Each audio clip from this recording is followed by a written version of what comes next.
Hey girl, hey, welcome back to my channel. It's your girl Misha. Thank you guys for joining me yet again for another review. We are back with a brand new review of Our Kind of People, Season 1, Episode 5, The Miseducation of the Negro. Let me tell y'all something. Now, I knew that they had only gotten approved for 5 episodes, but I'm going to need them to come back. Now, I don't know if the people were watching. Let's keep our fingers crossed, honey. Talk to the ancestors and whatnot, because we need them to come back, because I need to find out what happened at the end of this episode, if it's going to progress. Let me ask y'all something. Did y'all watch the original picture on Hulu? It was called Little Fires Everywhere. It had Kerry Washington and Reese Witherspoon. When I tell y'all, baby, the first half of quarantine, that show was everything. Do y'all hear me? That show was so good, and it's not coming back. So when I think about this and it only had 5 episodes, I'm like, they better not Little Fires Everywhere me, honey, because I'm going to need this to come back, because I need to know what's going on. I need to get into it as we get into it. Speaking of getting into it as we get into it, if you are new here, then welcome. I give lighthearted reviews with a little bit of laughter and a little bit of shade and a whole lot of detail. If you are back for a second or third time, then child, welcome back. Let's get into it if we gonna get into it. So when the episode first opens up, Langston Hughes, he was writing the prison letter and whatnot. So he trying to send it, snail mail over to Teddy, or Papa Pope, as we like to call him. Moving forward, Angela and Tyreek, they waking up after a night of makeup sex. Okay, y'all getting it to it, honey. So she wants him to get out before her aunt and Nikki wake up. I love a good sneaky link, okay? Sneaking out, and it's the thrill of it all. Do y'all hear me? So she asked him if he could put her cameras back up because it gives her an extra sense of security. So he sat up like, yeah, honey, you're feeling guilty because you know what you did, okay? That's that guilty conscience eating away at you. So he didn't say anything, but she was thinking that, okay, he's going to put the cameras back up because I asked. In the next scene, Raymond is walking up, still trying to get the dirt on Teddy from his ex-wife. And it's time for the Cotillion. So Lauren joins them and they surprise her with the horse. And baby, you can tell they rich, honey. She's excited about a horse. Do y'all hear me, honey? The stallion of it all. Because I was like, not a horse, child. Let me tell you something. I would have been like, where's my car? Like, where is my car? But I'm sure she already has a plethora of cars to choose from at 17. So this horse is probably what she wanted, and that's what she got. So Leah starts talking about when she met Ray, which nobody cared about, child. She was like, that's when the Miseducation of Lauryn Hill first came out, and we were singing that thing, that thing, that thing. Girl, goodbye. Moving forward, Teddy is in the office and he's suffering from some tremors when Leah walks in to get her pearls because she had told Lauren that, they passed down the pearls and whatnot, but she left hers in the office, so she was going to go get them. So when she walked in, that's when she noticed her dad was having like some tremors, right? So she looked at him. She's like, Dad, what's wrong with you? He's like, yeah, I was on my way to the stable, but these tremors started. So she's like, so when are you going to tell people? We're family. We can help you. He said, look, I have the top doctors that specialize in Parkinson's and they're giving me some trial drugs and I should be fine. So she was like, well, on a brighter note, nobody's talking about your other child. He was like, yeah, but regardless, I still want to keep tabs on Angela.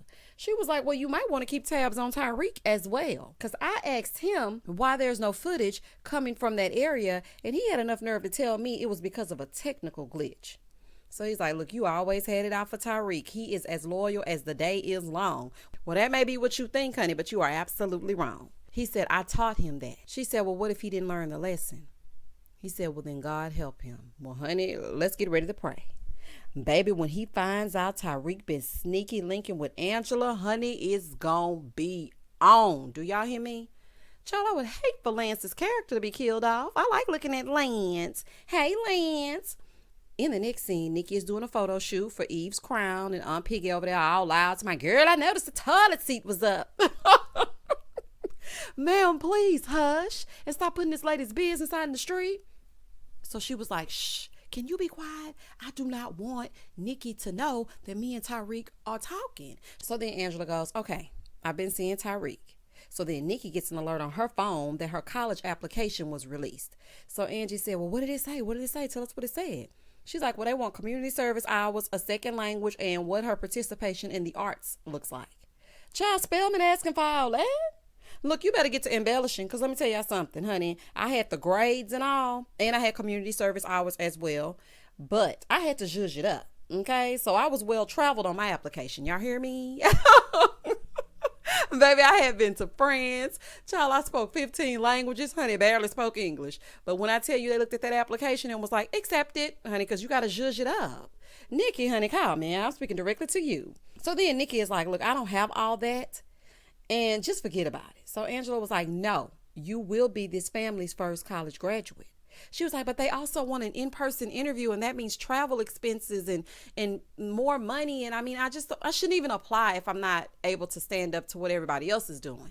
And this is my thing. That really hurt me, even though I know that this is fictional. And that's what makes me go so hard and want to work so much for my son, because I never want him to feel like I can't be included because we don't have the finances, or I'm not able to pull, a rabbit out of a hat. Because let me say something. Us mothers, honey, we gonna find it. I don't know how we do it, but no matter what it is that our kids want, within reason, we make it happen, honey. That's why mothers are superheroes. Moving forward. So Angela goes to see her good sis Leah to ask her if she can get into the Cotillion, because Nikki needs this, because that way it'll look good on her application and whatnot. So Leah is like, look, I can't just add her name. Angela said, look, I need this. Nikki has been working her butt off. She's made so many changes. And so I just want to be able to provide this for her. Look, I know I'm late. And then all of a sudden, Leah had a change of heart. She was like, well, you know what? I haven't been the best mom either. She was like, yeah, you know what? I would love to help my niece out. But this is what I was thinking. I was thinking she said yes because she didn't think Angela could meet the requirements. Because after that, she was like, well, you have to make a contribution of a minimum of $25,000. Plus, don't forget the formal wear, the shoes, the makeup, the hair. She's like, do you need some help with that? Child, I don't care if I needed help or not. I'd rather call Nate and ask him for a couple dollars. Shout out to Set It Off. I'd be like, Nate, I need some help, honey, before I ask Leah for anything. Do y'all hear me? And yes, I said NT with a T. So she's like, no, I got it. I know that's right, honey. We make it happen for our kids, whether that means a loan or whatever, taking out a second mortgage, whatever you got to do, you make it happen. In the next scene, the ladies are practicing etiquette at the table. She's like, this is the salad fork. This is the dessert fork. This is that fork. This is the fork in the road. Honey, I mean, it was too much. And I'm like, all these forks, honey, look. I pick up one fork and it's a free for all. You gonna get eaten with this fork, that fork. I'm gonna scrape it off and we gonna eat with that fork as well. But y'all, this is real classy based, okay? So she's telling about the forks and the spoons and all this other kind of stuff and how the cow jumped over the moon and whatnot, as well as the glassware.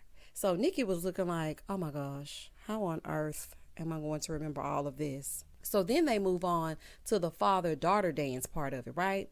And everyone has a partner except Nikki. So Angela puts on a blazer that she found sitting on the back of somebody's seat, and she starts dancing with Nikki, right? Leah rolled up like, what's happening here?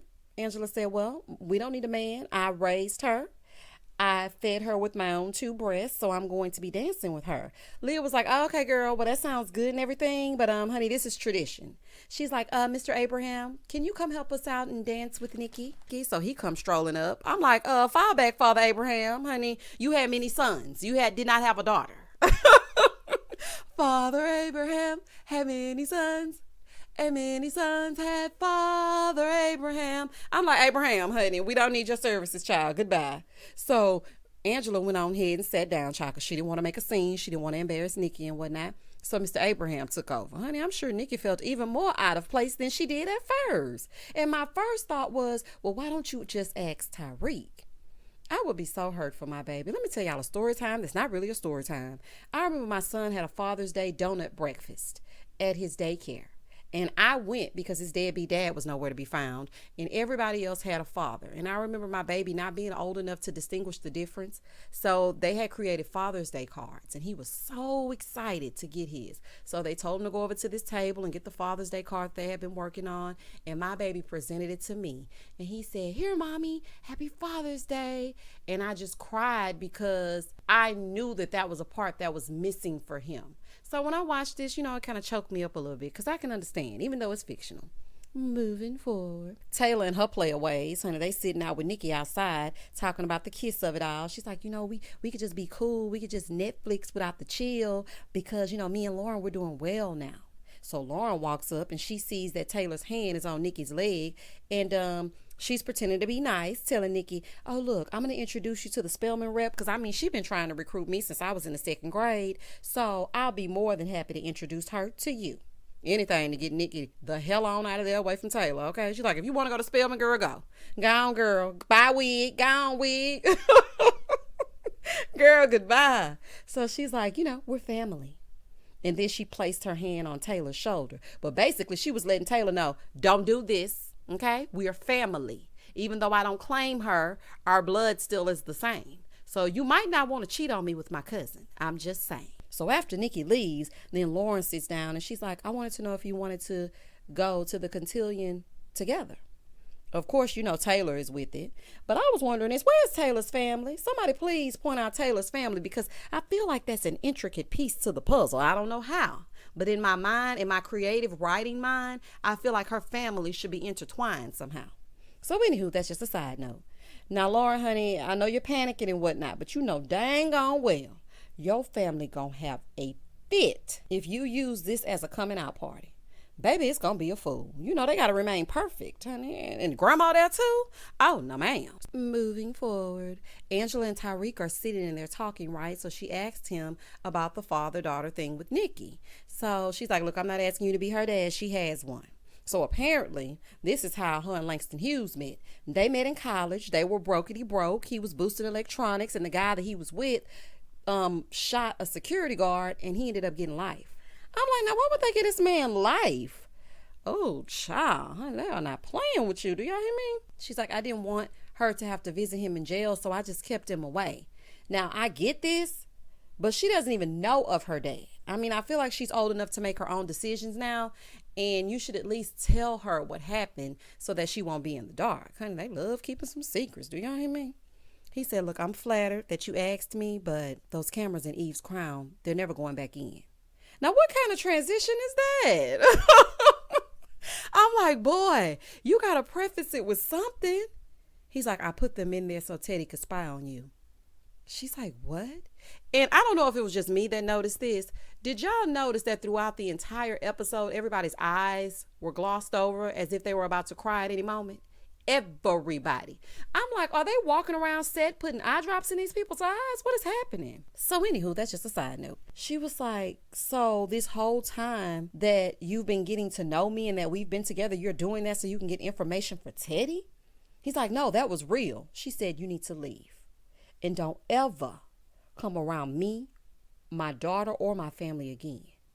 He was like, but Angela, the feelings I have for you are, boy, goodbye. Okay? Boy, goodbye. I said good day.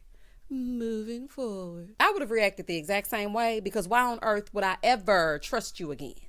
But that's just me, okay? I mean, you're not going to come in here and do what it is that you want to do, and you're putting cameras in my place of business / where I live for other people to spy on me, and then laying up in my bed. And so she starts to cry, and I'm like, dang, he really hurt her.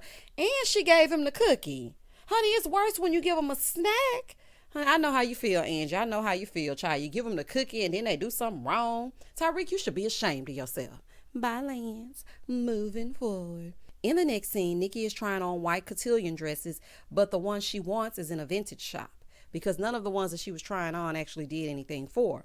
So she's like, I know it's kind of expensive. And so she shows her mom on the phone. And the dress she wants looks like a dress that was by a black designer that designed Jacqueline Kennedy's dress. So Angela looked at her and she's like, say less. Honey, she going to get that dress. Do y'all hear me? In the next scene, over at the gun range, our people are intimidating the others. Okay, they hate to see us shine, honey. We don't need to do no kind of activities or anything that they're a part of. Child, they hate it. So the white guy, he gonna make a smart remark. Here you go. You can always tell when it's summer, the vineyard gets a tan, a darker tan. I would have cussed him out. See, this is why I have to make sure that, I'm able to protect myself, because my mouth is real slick. And sometimes I don't realize my surroundings. Child, would have cussed him smooth out. Do y'all hear me? So Raymond's mother is like, look, the gun club was named after a former slave named Scipio. And he would round up the slaves after Massa went hunting. So then Raymond is telling his son that they wouldn't let the slaves have guns for fear of retaliation. Yeah, they would have lit them up. Do y'all hear me? But he would take the birds that they shot and he would sell them. And he saved up enough money to put their family name on the map. So that's why the grandmother named the club Scipio after him. Not them having the nerve to be racist at a club that's owned by a black woman. Honey, you never know who you're talking to. Do you know that? So she turns around and she says yes. That's why I don't worry about the pasties that pay me $2,000 a day to shoot here. And when they come back, it's going to be $3,000. I know that's right, Granny. Listen, I need to open up me a gun club, honey, if they getting bags like that. Child, what a gun club license at? Child, you know Texas is the wild, wild west. So they would love to come out there and shoot. $2,000 a day it is. Moving forward. She said the best way to win a battle is to never let the enemy know that they're in one. You know what? I'm going to have to put that little information in my pocket. Let me put that in my pocket. Honey, that's a good one. So Raymond said, speaking of battle, I'm locked out of Darman, but I'm getting my ex-wife to help. She was like, yeah, it took us years to recover from her. Are you sure you want to let her back into our family? He said, oh, I'm not asking for permission. It's already done. Ooh, child, I wonder what the ex-wife did. The ex-wife did look a little sketch. Why she always play roles that be a little sketchy? She did that in The Best Man as well. Child, it be your own typecast.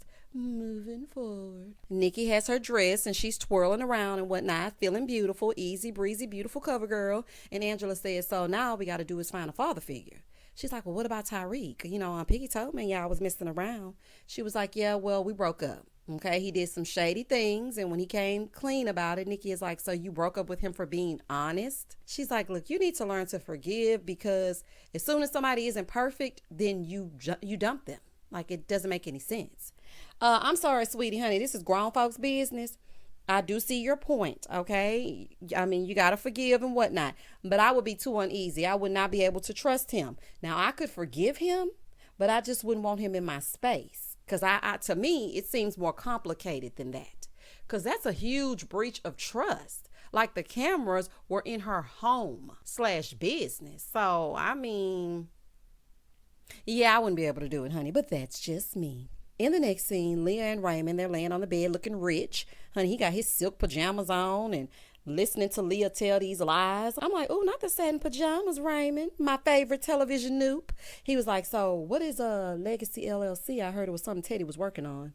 She's like, oh, if he's working on it, I don't know anything about it.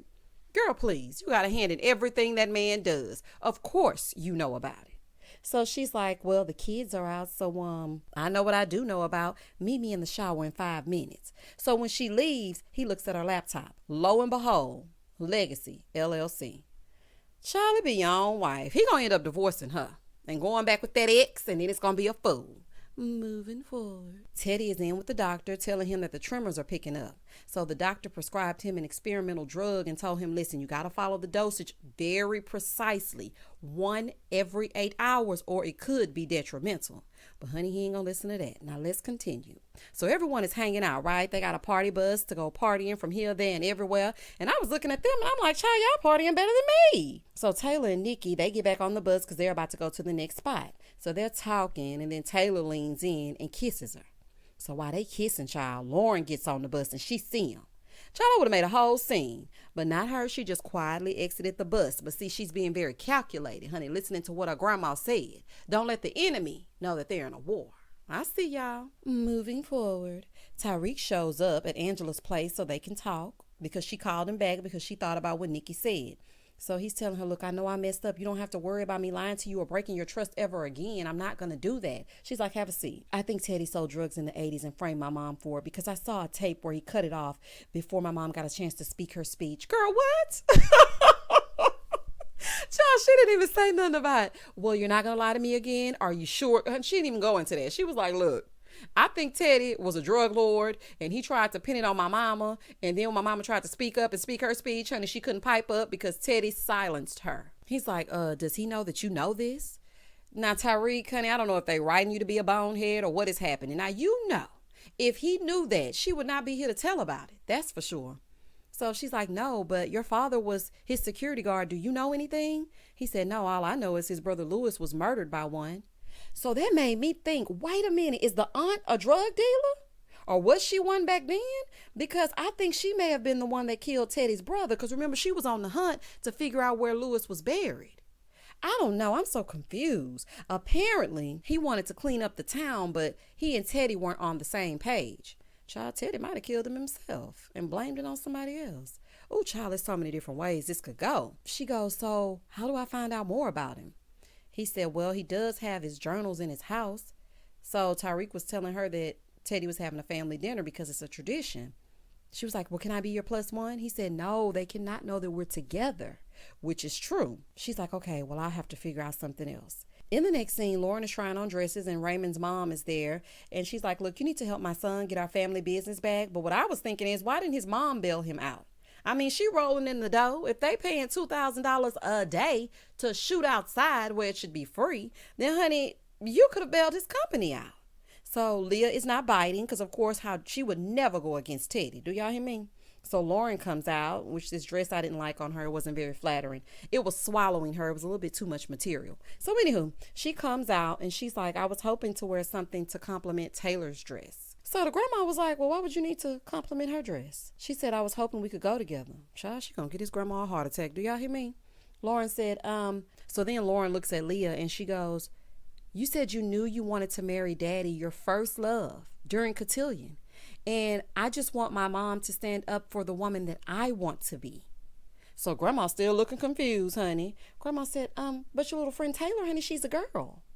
Only men are allowed to escort the ladies. She said, Mama Liv, I'm gay. She said, oh, okay, girl, you mean happy? Honey, happy to be gay? Yes, ma'am. Grandma, honey, I know it's a shock, but this is who she is, child. So her mom said, no, as in lesbian. Baby Mama Liv said, no, you cannot allow that. Leah said, yes, I can. And you know what, Lauren? You can definitely escort Taylor with my blessing. Honey, of course she can. And let me just say this to you, Lauren. This was the perfect time to ask because Leah cannot stand Mama Liv. So, of course, she was going to say, yeah, honey. Lauren was so happy, child.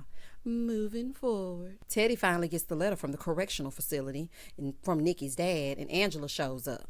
So he thinks she's there to ask for money, but she's there to try and get closer to him to get inside that house. So he ends up inviting her to the family dinner, which is exactly what she needed. Honey, I wonder what's in that letter. That's what I want to know. In the next scene, it's time for the ceremony. Angela comes in with her $25,000. So Leah was like, you're cutting it pretty close, aren't you? So Angela goes, oh yeah, I lost track of time when I was at our father's office.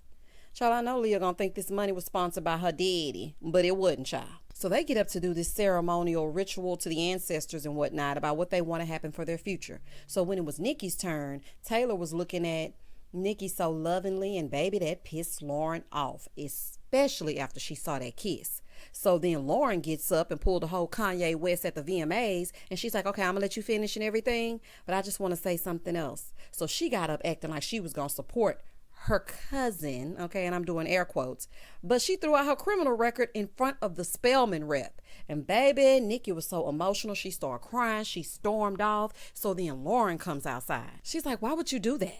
Why would you throw that out? You have a record too. You know what? You're bitter and you're broken. So Lauren said, yeah, I saw you kiss my girlfriend. Then the whole court was outside. I said, oh, child, all the girls outside. So Taylor didn't like how Nikki was being treated. So she told Lauren, she said, you know what? You are broken.